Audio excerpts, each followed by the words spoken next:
دانش اور مسجد حاضہ کے باشعور نمازیوں، حضرت اللہ جل شانہ کا بے انتہا کرم فضل احسان ہے کہ جس اللہ نے ہمیں رمضان المبارک جیسی گھڑیاں گزارنے کی عافیت کے ساتھ توفیق عطا فرمائی۔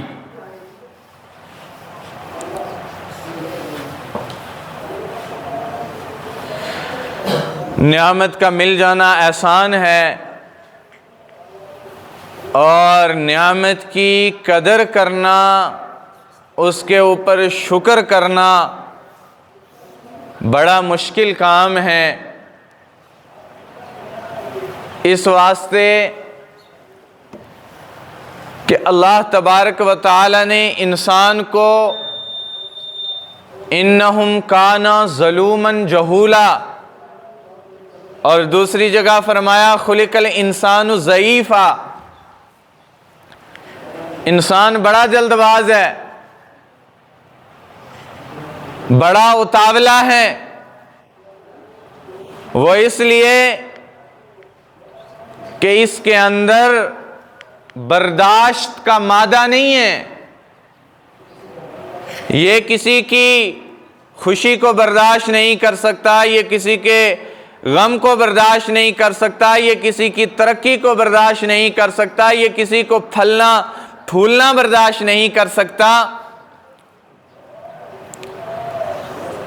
اگر اس کے اوپر کوئی نعمت کا زوال آ جائے یا اللہ کی طرف سے آزمائش آ جائے تو یہ اپنا سینہ کو بھی کرتا ہے، ناشکری کرتا ہے، اللہ تبارک و تعالیٰ کو کوستا ہے کہ یہ چیز میرے لیے تھی اور میں ہی اس کے بیچ مبتلا ہوا۔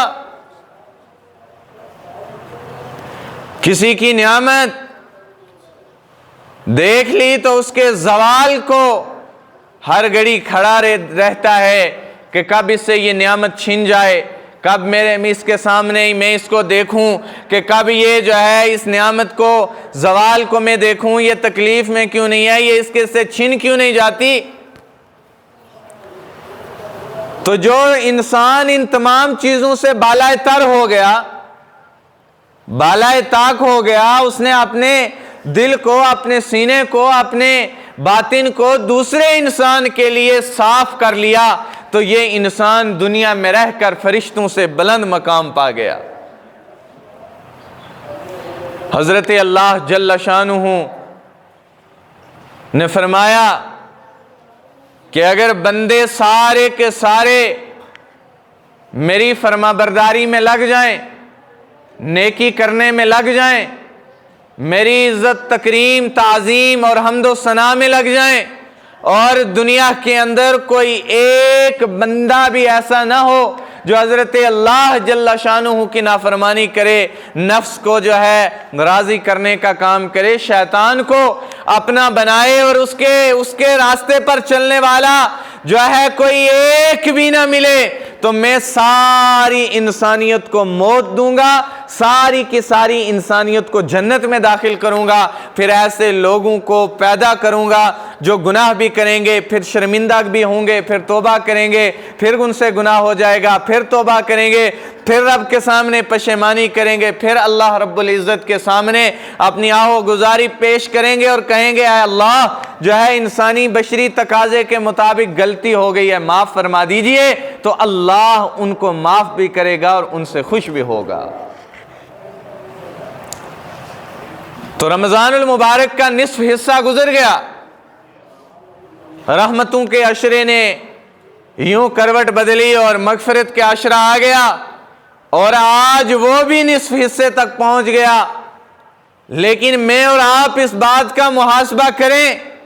ہم ایک منٹ کے لیے چشم تصور سے یہ بات سوچیں کہ یہ جو 15 دن رمضان المبارک کے اتنے بابرکت باسعادتیں اور اتنے برکتوں والے رحمتوں والے اللہ کی رحمتوں کو متوجہ کرنے والے یہ جو ایام گزر گئے ہیں، ان کے اندر ہم نے کیا پایا؟ ہم نے اس کے بیچ رب کو راضی کتنا کیا؟ ہمارے جو معمولات کے دن تھے جو غیر رمضان میں تھے، وہ معمولات کے دن جو گزر رہے تھے، کیا وہ دن اسی طرح ہی گزرتے رہے؟ کیا وہ معاملات کے دن ویسے ہی گزرتے رہے جو غیر رمضان میں گزرتے تھے، یا ہماری نیکی میں اضافہ ہوا،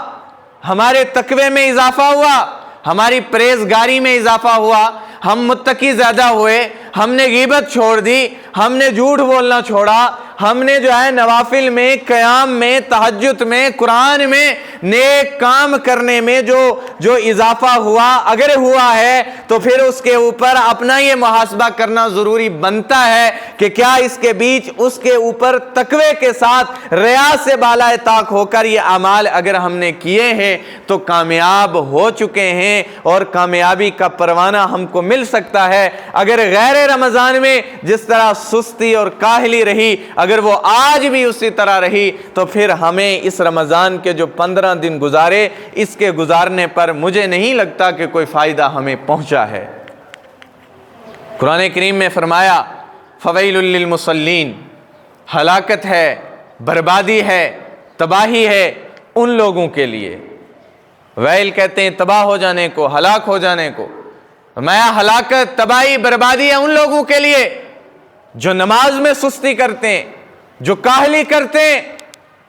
اور حضرت اللہ جل شانہ نے فرمایا کہ جو بندہ نماز میں کاہلی اور سستی کرتا ہے، اور جب وہ نماز کو اس طرح پڑھتا ہے کہ جس طرح نماز کو نہیں پڑھنا چاہیے تھا، کہ جو ہے قیام کیا اور یوں کھڑے ہوئے، رکوع سے پورے نہیں اٹھے تو سجدہ کر دیا، دونوں سجدوں کے درمیان جو ہے جلسہ نہیں کیا اور جو ہے سجدہ کر دیا، اور یوں جو ہے جلد بازی میں اپنا قیام، قرات، رکوع، سجود اور تشہد وغیرہ کو پڑھا، تو اللہ تبارک و تعالی فرماتے ہیں کہ اللہ تبارک و تعالی نے فرمایا کہ وہ نماز بد دعا کرتی ہے اس پڑھنے والے کے لیے کہ اے اللہ، جس نے مجھے اتنی بے دردی کے ساتھ پڑھا، مجھے اتنی بے دردی کے ساتھ ادا کیا، تو اس کو اتنی بے دردی کے ساتھ دنیا اور آخرت میں جو ہے ذلیل اور خوار کر دے۔ اور آگے کیا فرمایا الذین هم عن صلاتهم ساہون، اور بربادی ہے ان نمازیوں کے لیے، ان نیکوکاروں کے لیے، ان زکوٰۃ، ان صدقہ، ان فطرہ اور ان کے تہجد پڑھنے والے اور قرآن پڑھنے والے اور جو ہے محدث اور مفکر اور مفسر کے لیے، کہ جس نے نیکی تو کی لیکن اس نیکی کے بیچ اس نے دکھاوا کیا۔ تو کیا فائدہ کہ نصف رمضان گزر گیا، روزے بھی رکھے، جو ہے اس کے باوجود تراویح بھی پڑھی، اس کے باوجود ہم نے صدقات و خیرات بھی کیے، اور اس کے بعد پھر ہم نے اس کو دکھاوے کی راہ پر لایا، تو ایمانی بھائیوں، اللہ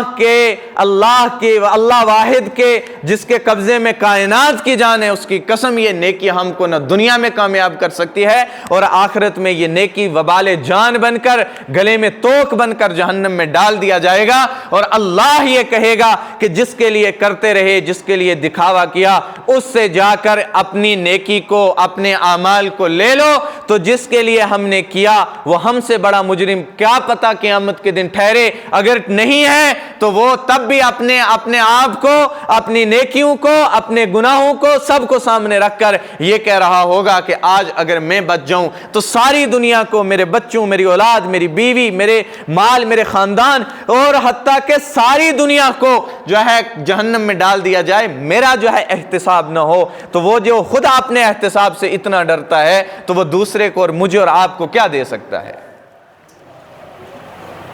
تو یہ بات سمجھنی چاہیے، یہ غور کرنے کی بات ہے، یہ لمحہ فکریہ ہے کہ میرا نماز پڑھنا، قرآن کریم نے فرمایا نا بسم اللہ نسکی و محیایا و مماتی للہ رب العالمین، میرا مرنا، جینا، اٹھنا، بیٹھنا، نیکی کرنا، نماز پڑھنا، قربانی کرنا للہ رب العالمین، خالص اللہ کے لیے ہے۔ وگرنہ اگر یہ چیزیں دنیا کے دکھاوے کے لیے کی جائیں تو نہ نماز، نہ نیکی، نہ جو ہے عبادت، کوئی چیز کارآمد ثابت نہیں ہو سکتی ہے۔ تو رمضان المبارک کا مغفرت کا عشرہ اختتام کو ہوا چاہتا ہے، لیکن ہم نے ابھی تک اپنا محاسبہ نہیں کیا، اور اب اس کے بیچ اللہ تبارک و تعالی نے دو چیزیں رکھی ہیں آخری اشرہ جب آئے گا۔ پہلا تو یہ کہ اللہ کے لیے اپنی تمام تر نفسانی خواہشات کو ترک کر کے اپنے آپ کو رب کی چوکھٹ پر ڈال دینا ہے، جس کو ہم اپنی زبان میں اعتکاف کہتے ہیں۔ اور دوسرا یہ کہ اس میں ایک رات آتی ہے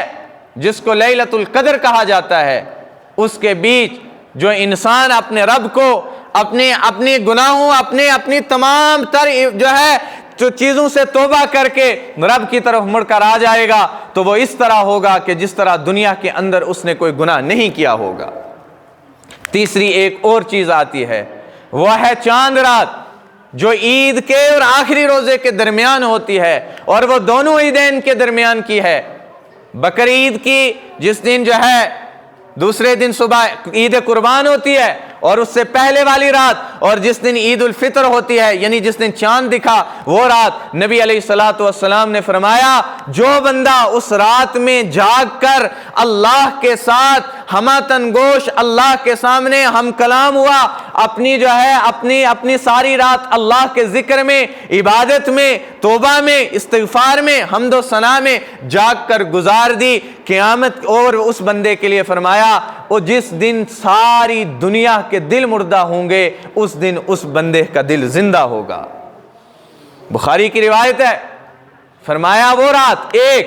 وہ رات جو بقرعید سے پہلے کی ہے اور وہ رات جو ہے عید الفطر کے پہلے کی ہے، یہ اس رات میں جاگ کر اللہ کے سامنے اپنے معافی کے لیے تڑپتا رہا، اللہ کے سامنے اپنے گناہوں پر شرمندہ ہو گیا، تو جس دن ساری انسانیت کے دل مردہ ہوں گے اس دن اس کا دل زندہ ہوگا، یعنی قیامت کے دن، یعنی موت کے وقت، یعنی جب اللہ تبارک و تعالی سب کو موت دے دے گا اس وقت ان کے دل زندہ ہوں گے۔ تو رات کتنی ہے؟ 9-10 بجے تراویح ختم ہوئی، تھوڑا سا حصہ بچ گیا، اور پھر صلحاء نے لکھا ہے اگر کوئی آدمی پوری رات نہیں جاگ سکتا تو اس کو چاہیے کہ وہ عشاء کے بعد چند گھنٹے جاگ جائے اور اس کے بیچ اللہ کے ساتھ ذکر اذکار اور اللہ کے سامنے اپنے آپ کو پیش کرے، تو یہ بھی اسی کے حکم میں آتا ہے، اور کچھ نہ صحیح کم سے کم کچھ تو مل جائے گا۔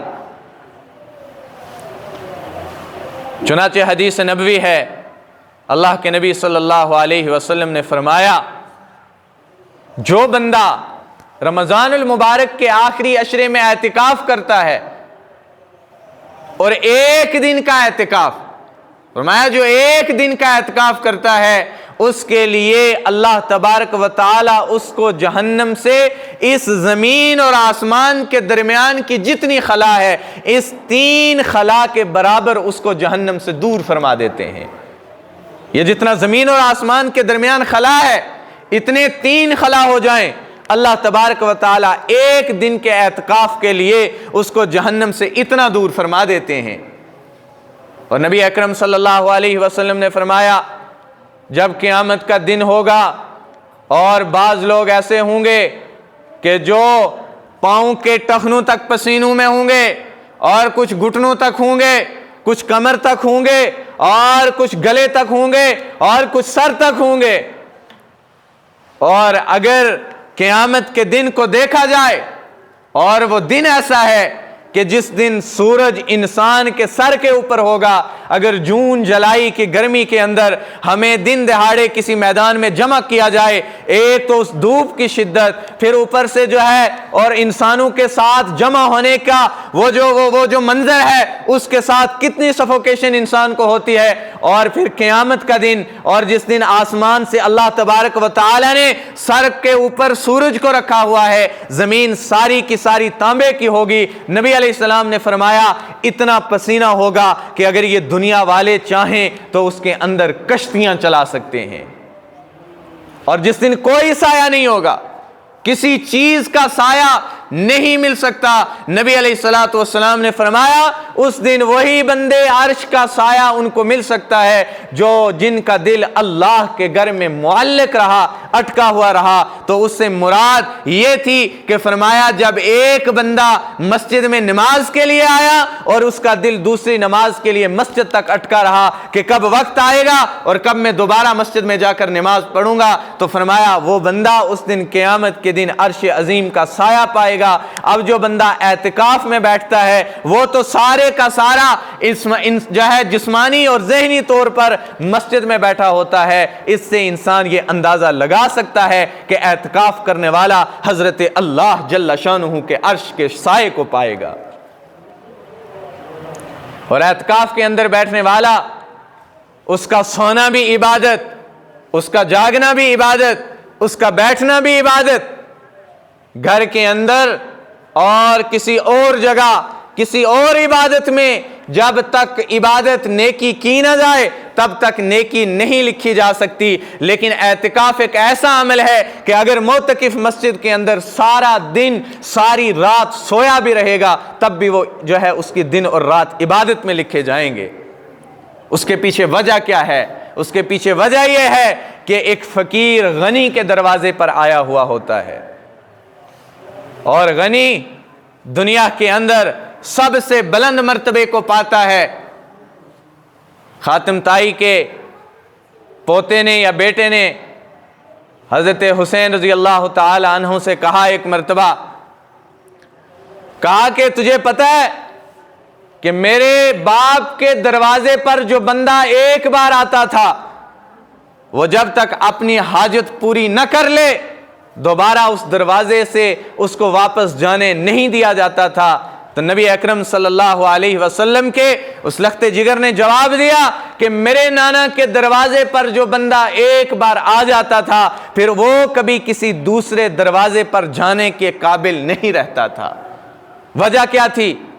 اس بات کی وجہ یہ تھی کہ صحابہ کرام رضوان اللہ تعالی علیہم اجمعین ہر اس بندے کو جو دنیا میں ان کی طرف آیا اس کو لے جا کر اللہ کے دروازے پر، اللہ کی چوکھٹ پر لا کر پہنچا دیتے تھے، اور جو بندہ اللہ کی چوکھٹ پر پا جاتا ہے، پہنچ جاتا ہے، وہ مراد پا جاتا ہے، پھر دنیا کے اندر اس کو کسی دوسری چوکھٹ کی ضرورت نہیں پڑتی ہے۔ چنانچہ معتکف کو چاہیے، حضرت اماں عائشہ صدیقہ رضی اللہ تعالی عنہ فرماتی ہیں کہ حضور اکرم صلی اللہ علیہ وسلم جب مدینہ منورہ تشریف لائے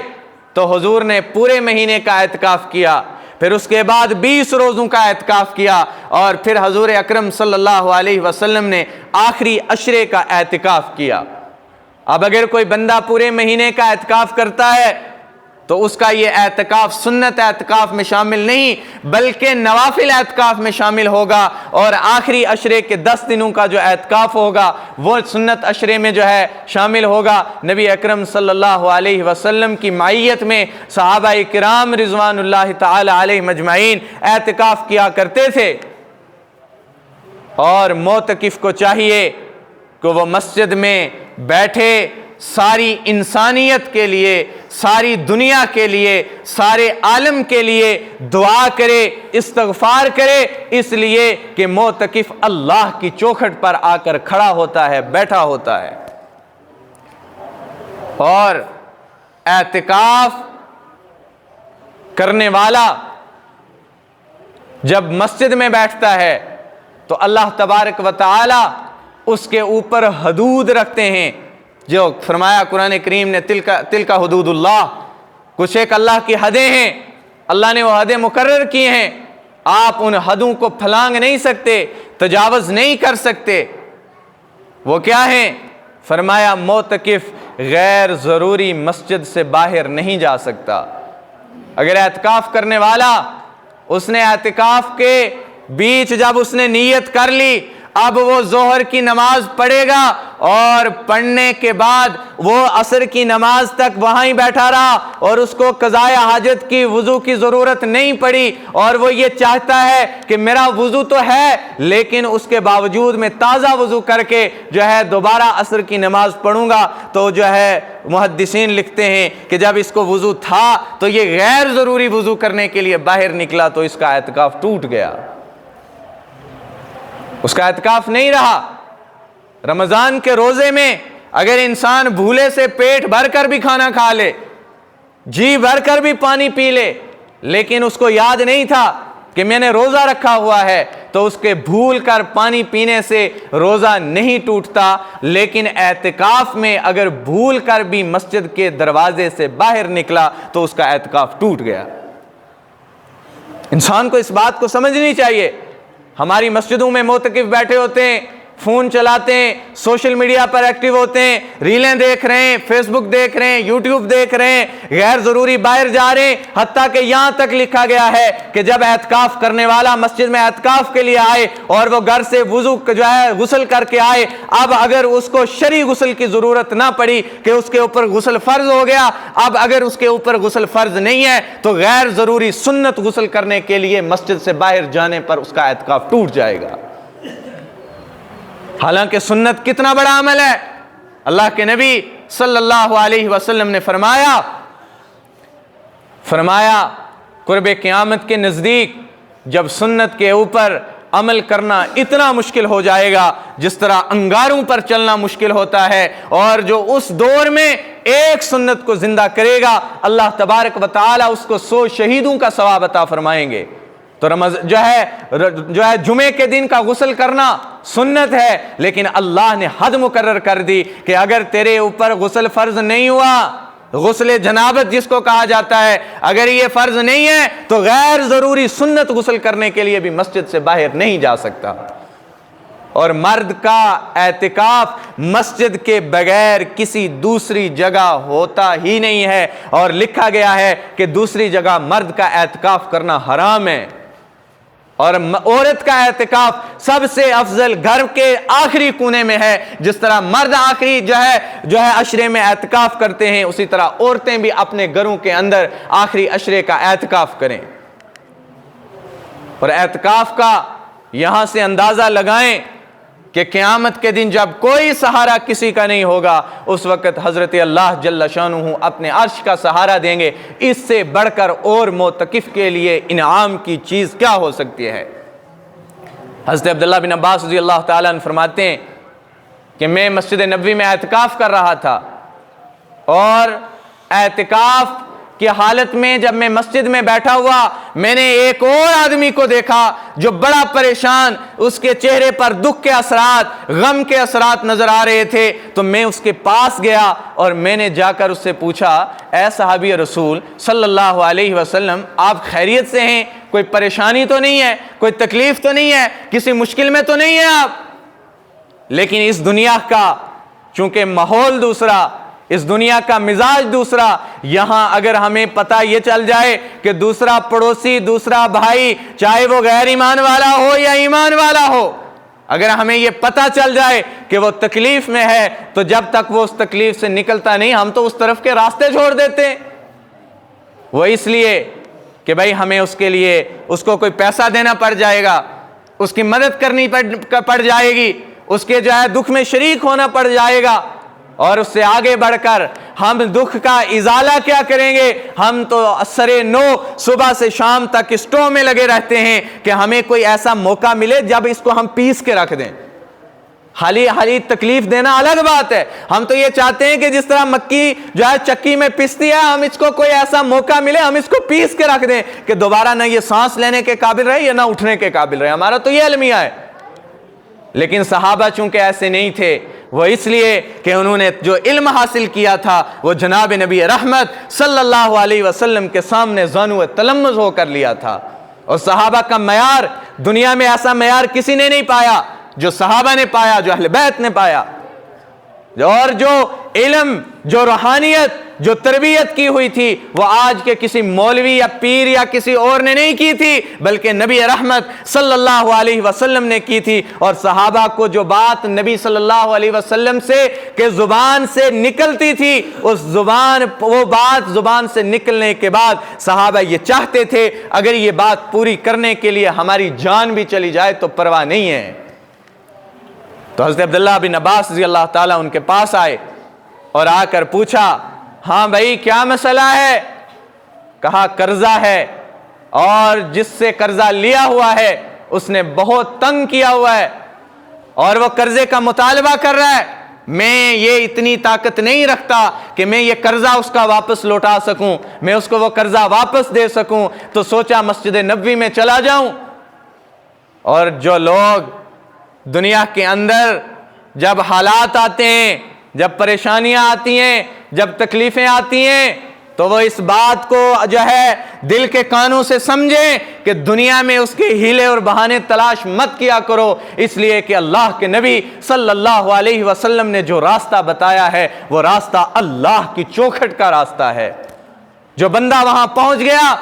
دیر تو ہو سکتی ہے لیکن چھوڑا نہیں جا سکتا، مل تو جاتا ہے، تانا نہیں ملے گا۔ دنیا والا اگر کہیں نہ کہیں آپ کی اور میری مدد کر دے گا، وہ 1000 بار یاد دلاتا ہے، مجموع میں یاد دلاتا ہے، اکیلے وہ اس بات کا احساس کرواتا ہے کہ وہ وقت یاد کر جب تو پریشانی میں تھا، میں تیرے ساتھ کھڑا ہوں، میں تیرے ساتھ آیا تھا، فائنینشلی سپورٹ میں نے کی تھی، فلاں جگہ تیری سفارش میں نے کی تھی، فلاں جگہ تیرے ساتھ میں کھڑا تھا، آج تو بھول گیا۔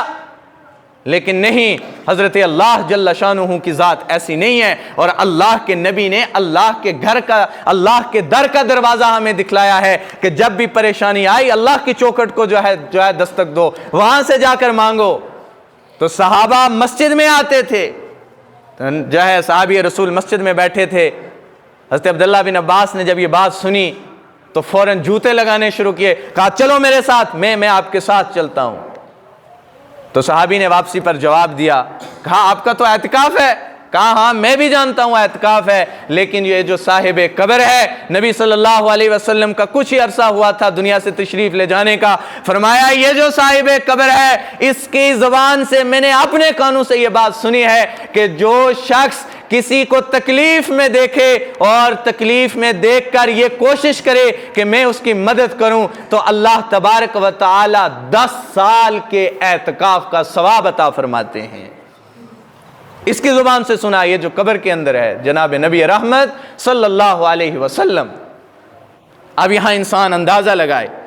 کہ لفظ کیا آئے، اور بخاری کی حدیث ہے، عبداللہ بن عباس راوی ہیں، نبی علیہ الصلوۃ سے حدیث نقل کی ہے، فرمایا کسی نے کوشش کی کہ میں اس کے جو ہے تکلیف کا ازالہ کر سکوں، میں اس کی مدد کر سکوں، حتیٰ کہ وہ اس تک نہ پہنچ سکا، وہ مدد نہ کر پایا، اس کے پاس اتنا جو ہے طاقت نہیں تھی کہ وہ اس کی مدد کر سکتا، لیکن کوشش کی، آگے بڑھا، ساتھ چلا، تو فرمایا 10 سال کے اعتکاف سے بڑھ کر اللہ تبارک و تعالی ثواب عطا فرماتے ہیں۔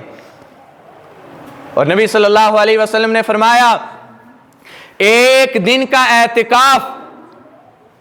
کا اعتکاف کرنے والے کو 2 حج اور 2 عمروں کا مقبول ثواب ملتا ہے۔ اب ہم یہاں اندازہ لگوائیں کہ آج حکومتی سطح پر حج کا جو بجٹ بنا ہے وہ 5 سے 6 لاکھ کا ہے، اور 2 کو ملا کے ہو گئے 12 لاکھ، اور عمرے کا بجٹ جو آج کے پیکیج میں 1.5 لاکھ ہے، سب سے کم درجے کا آ کے، اور جو ہے یہ ملا کر ہو گئے 12 اور 13 لاکھ روپیہ، اور اس کے لیے حج کے لیے چاہیے کتنے دن؟ 40 دن حج کرنے کے لیے، اور 21 دن کم و پیش عمرے کے لیے، اور 40 اور 40 80 دن وہ ہو گئے، اور 2 مہینے یہ لگا لیے جائیں تو اتنا وقت نکالنے پر اس کے بعد 12-13 لاکھ روپیہ خرچ کرنے کے بعد حج کے لیے، عمرے کے لیے گیا، اور جانے کے باوجود بھی ہمیں اس بات کا علم نہیں ہوتا کہ قبول ہو گیا ہے یا نہیں ہوا۔ کرنے کے بعد بھی نبی صلی اللہ علیہ وسلم نے فرمایا بعض لوگ ایسے ہوتے ہیں جو طواف بھی کرتے ہیں، حج بھی کرتے ہیں، عمرے بھی کرتے ہیں، حرم کے مطاف میں نمازیں بھی پڑھتے ہیں، اس کے باوجود ان کی عبادت قبول نہیں ہوتی۔ صحابہ نے پوچھا کیوں یا رسول اللہ؟ فرمایا ان کا کھانا، ان کا پینا، ان کا پہننا، ان کا بیٹھنا، ان کا اٹھنا سارا حرام کا ہوتا ہے، ان کا سارا حرام کا ہوتا ہے، اور ان کی کوئی عبادت قبول نہیں ہوتی۔ تو ہمیں یہ یقین تو تب بھی نہیں ہوتا کہ وہاں جا کر حج عمرہ کر کے بھی آ جائیں کہ قبول ہوا یا نہیں ہوا، لیکن یہاں 1 دن کے اعتکاف پر فرمایا کہ 1 دن کا اعتکاف کرنا 2 مقبول حج اور عمرے کا ثواب ہے۔ اب انسان اندازہ لگائے کہ ہیں کتنے دن، جو ہے 8 یا 10 دن یا 8 یا 10 راتیں، اگر یہ اللہ کی خالص اللہ کے لیے گزار لی، اللہ کی محبت میں گزار دی، مسجد میں جو ہے مسجد میں فرشتے فرشتوں کی معیت میں گزار دی، صلحاء اور نیک لوگوں کی معیت میں گزار لی، تو کتنا بڑا ثواب ہے۔ عرش عظیم کا سایہ ملا، اللہ کی نظر رحمت ملی، نبی علیہ السلام کا قرب ملا اور نیکیاں ملی، اور ساری کی ساری اس کے پیچھے بھی اخلاص شرط ہے، اخلاص شرط ہے۔ اگر اس اخلاص نہیں ہے تو کوئی چیز، کوئی عبادت قبول نہیں ہے۔ تو اللہ تبارک و تعالی نے ہمیں موقع دیا ہے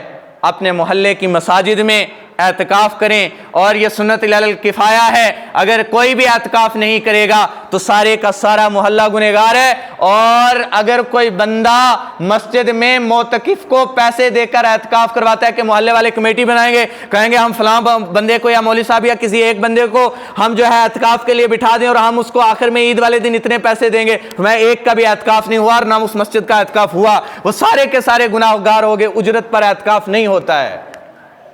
اور اعتکاف صرف ایک بندے کا نہیں بلکہ ساری مساجد میں 2 4 5 جتنے آدمی بیٹھے ہیں اعتکاف کریں۔ اور جو لوگ نہیں کر سکتے، جن کو نوکری کا، جاب کا، تجارت کا معاملہ ہے، ان کو چاہیے کہ وہ نفلی اعتکاف کریں۔ جتنی دیر مسجد میں آ کر بیٹھیں گے اعتکاف کی جو ہے نیت سے بیٹھیں، کبھی رات کو، کبھی دن کو، کبھی نماز کے لیے، کبھی کسی وقت، جب بھی موقع مسجد میں لگا آ کر بیٹھے تو وہ خالص اعتکاف کی نیت کر کے بیٹھیں، تاکہ وہ بھی اس نفلی اعتکاف میں شامل کر کے اپنے آپ کو اور اللہ کی طرف سے انعام پانے والا بنائیں۔ اللہ تبارک و تعالی ہم سب کو سمجھ کی توفیق عطا فرمائے اور نیک کاموں کی طرف سبقت کرنے کی توفیق عطا فرمائے۔ وآخر دعوانا ان الحمد للہ رب العالمین۔